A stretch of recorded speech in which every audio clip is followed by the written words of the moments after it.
lançamento do vascaíno deixou de ser a fuga do Z4, olha que maravilha. Passou a ser a disputa por uma vaga nas competições sul-americanas. Mas qual será a chance de conquistar essa vaga para o Vasco da Gama, Rodolfo? O último jogo do Vasco não foi como esperado. O empate com o Juventude em São Januário foi um banho de água fria no torcedor. Mas calma, o resultado não gerou grandes prejuízos ao Cruz Maltino. A equipe chegou a 37 pontos e se manteve na zona de colocação, bem longe do temido Z4. Mas, por outro lado, não conseguiu se aproximar da parte alta da tabela, lutando por uma vaga na Libertadores do ano que vem. Faltam 10 jogos para o fim do Brasileirão. Hoje a equipe de Rafael Paiva tem apenas 0,01% de chance de conseguir uma vaga direta na Libertadores. Já as chances de ir para a pré-Libertadores chegam a 0,63%. Sobre o risco de rebaixamento, o torcedor pode respirar tranquilo. As chances do Vasco ficar na Série A são de 97%. Vale lembrar que as chances por uma vaga na Libertadores aumentam se pensarmos na Copa do Brasil. O Vasco está disputando a semifinal da competição. Apesar da derrota no jogo de ida para o Atlético Mineiro por 2-1, a volta será diante da torcida em São Januário. E o vascaíno, que aparece como o 12º jogador, sabe muito bem que o Vasco é para quem acredita. E você acredita, Pedrosa? Eu vou responder sim. Você... Quando lá no início da temporada, você falou, olha, agora eu tenho que falar uma coisa aqui pra você, Fernanda Maia. O Vasco não briga mais pra não cair. O Vasco briga por uma vaga na Sul-Americana ou até na Libertadores. Aí ele fez um kikiki-cococó aqui. Não fiz não, eu concordo. Na hora que ele falou Libertadores, fez não, sim. Libertadores eu fiz assim, Libertadores... deu calma, um kikiki-cococó calma, seu. Libertadores, calma. Mas você continua acreditando em quê, Pedrosa? Eu continuo acreditando numa vaga numa competição sul-americana, tá? Seja a sul-americana mesmo, a Copa Sul-Americana, ou uma vaga na pré-Libertadores. Aí sim. O que não é impossível. Aí sim. Não é. Porque você Também tem que acho olhar que a tabela. Até Agora, porque sempre vira G8, né? sempre vira, isso que eu tô te falando. Agora, o Vasco tem que me ajudar a ajudar ele. Porque assim, quê? tendo desempenho, empatando com o Juventude dentro de casa. O Vasco perdeu pontos também, por exemplo, com o Red Bull Bragantino dentro de casa. Da mesma maneira, tendo desatenções. Lá contra o Criciúma no Heriberto Rios, era um jogo que o Vasco poderia ter vencido. Mais uma desatenção. São pontos que você vai deixando no caminho e que novamente você vai olhar para a tabela e vai ver que tem adversários que estão pontuando, que estão indo bem. O Vasco tinha uma oportunidade agora de vencer o Juventude em casa e aí ficaria a 2 pontos do Cruzeiro caso vencesse também o seu jogo contra o Cuiabá, que é em casa. O Cuiabá está na zona de rebaixamento, é o penúltimo colocado.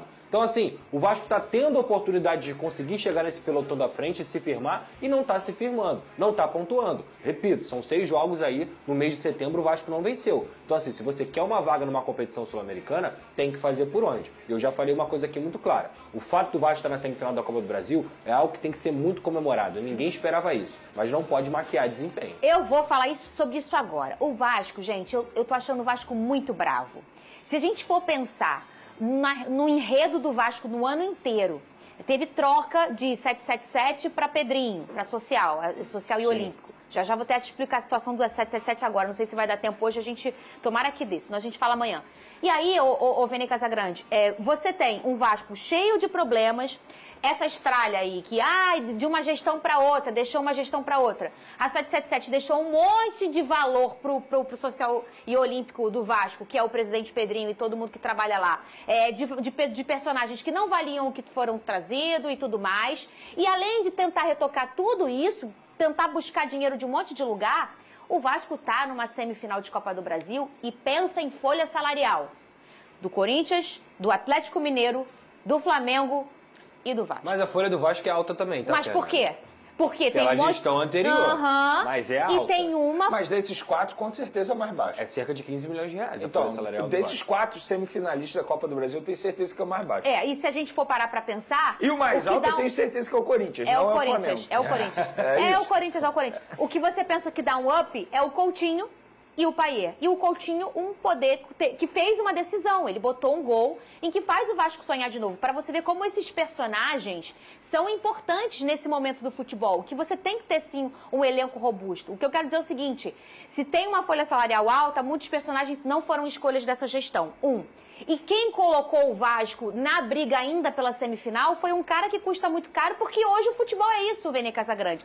Por isso que eu acho que o Vasco está sendo muito bravo em estar na semifinal da Copa do Brasil. Olha, Fernandinha, sobre o jogador custar caro, caro é aquele jogador que não dá conta dentro de campo. Verdade. Você ter o pai e ele, querendo ou não, decidir vários jogos, e ele decidiu na temporada passada, quando foi importante, cada valor pago para esse salário valeu super a pena. A verdade é essa. Mas eu não sei se eu fui clara. O que eu quis dizer foi exatamente isso. Que hoje o futebol, ele precisa desses personagens. Claro. E o Vasco está mostrando isso. O único personagem que tem essa questão de valer o que recebe, vamos dizer assim, quando é um salário muito astronômico, é o cara que decide. Sabe qual é o grande personagem do Vasco da Gama, obviamente, além da torcida? É o grupo. A verdade é essa, é o coletivo do Vasco da Gama. Porque é um time muito difícil de ser vencido. Você pode até vencer, mas essa vitória ela vai te custar muito caro. E o Vasco mostrou isso contra o próprio Atlético Mineiro pela semifinal da Copa do Brasil.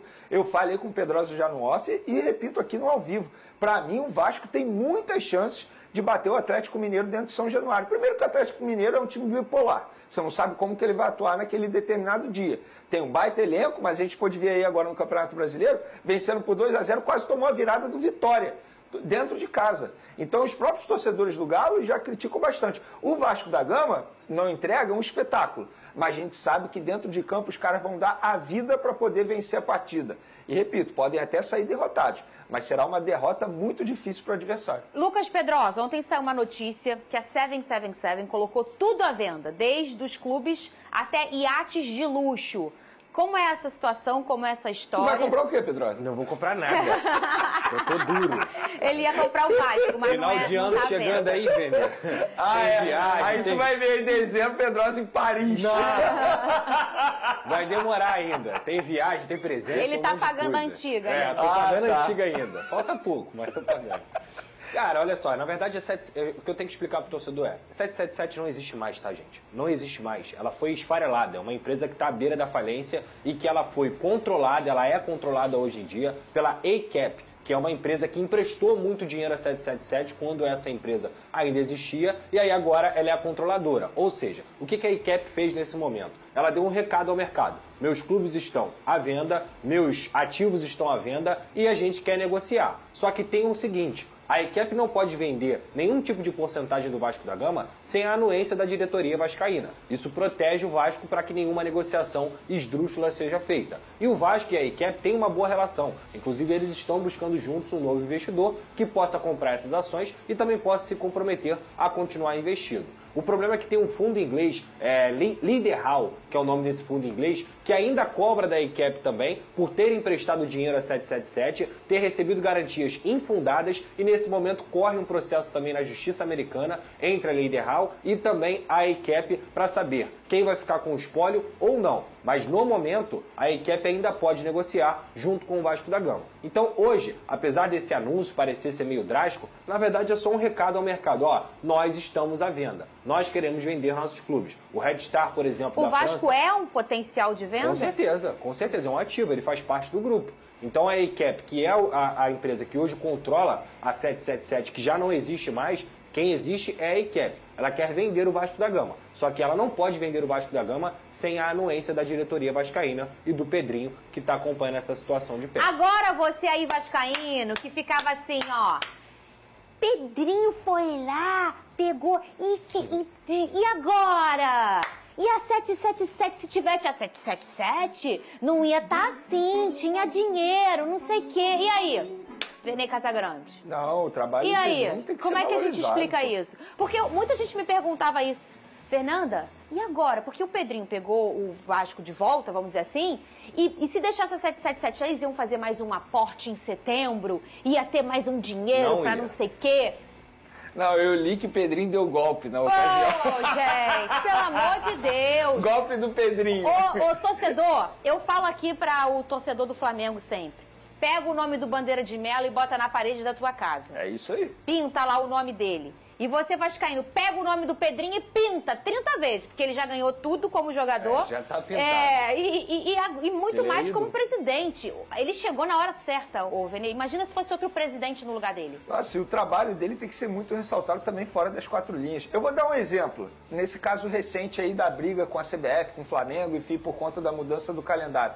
Eu duvido, e o Pedrosa pode até discordar de mim, mas se fosse a 7-7, será que eles iriam brigar tanto? Iriam emitir um vídeo como o Pedrinho emitiu? Eu duvido. Não. A 7-7 não estava nem aí pro Vasco da Gama. Ah, porque botava um aporte financeiro. Claro, botava porque estava em contrato. E esperava demorava. até o último dia, até o último momento para poder colocar. Exemplo, tem que dar um aporte financeiro no dia 10 de outubro. Aí esperava meia-noite para poder botar o dinheiro lá na conta do Vasco da Gama. mês, porque eles se apoiavam no contrato. Ainda tem Aquela isso. novela durou 30 dias, todo dia o 30 Pedrosa Você dias. concorda que se fosse 7-7, eu duvido que eles iriam brigar. Colocar o jogo no Maracanã para ganhar dinheiro. A única Não, vez tem que um eles ponto. apareceram... Eles iam estar com boina até hoje. A única... isso Tá é verdade. rindo? É verdade. A única vez que eles apareceram foi quando esse rapaz de boné aí, que eu esqueço o nome dele, falou Josh. assim, essa será a última vez que um Flamengo e Vasco terá uma discrepância Eu muito vou tapar grande. ele, não vou tapar o Não, e Dinamite, não. gente, os investimentos foram feitos. O Vasco chegou a ter uma folha salarial de 18 milhões de reais nessa temporada, o que é um completo absurdo pelo que se refletia em campo. O Vasco gastava dinheiro com jogadores que não entregavam nada. Então, assim, eles elevaram esse investimento, eles elevaram essa folha salarial, eles superfaturaram o Vasco, eles davam dinheiro para jogadores que obviamente não valiam aquilo ali, só para falar que chegaram nesse patamar E financeiro. além disso, quando você vai embora e deixa isso, é um jogador que você não consegue renegociar. Exato. Porque ele tá fora do tom do É o mercado. caso do Galdames. O Galdames ganha mais de R$500 milhões de reais por mês, gente. E aí, qual é o time que vai pegar o Galdames emprestado para pagar R$500 milhões de reais? Não vai. Não vai, entendeu? E aí o Vasco fica onerando. E olha que essa diretoria, eu até elogiei aqui, no processo de janela de transferências de saídas, foi muito bem. Foi muito bem. O problema é que Foram 8 nomes embora? Foram mais de 8 nomes, se eu não me engano, porque ainda tem os garotos da base que foram emprestados e tudo mais.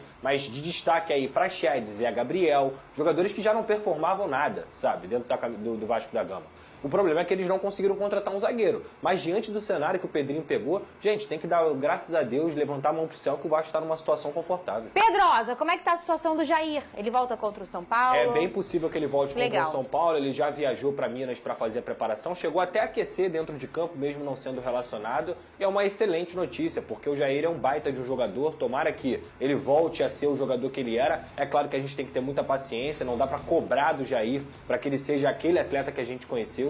Mas, sem dúvida alguma, qualificado, campeão, é um bom jogador. E o meu fogão vive uma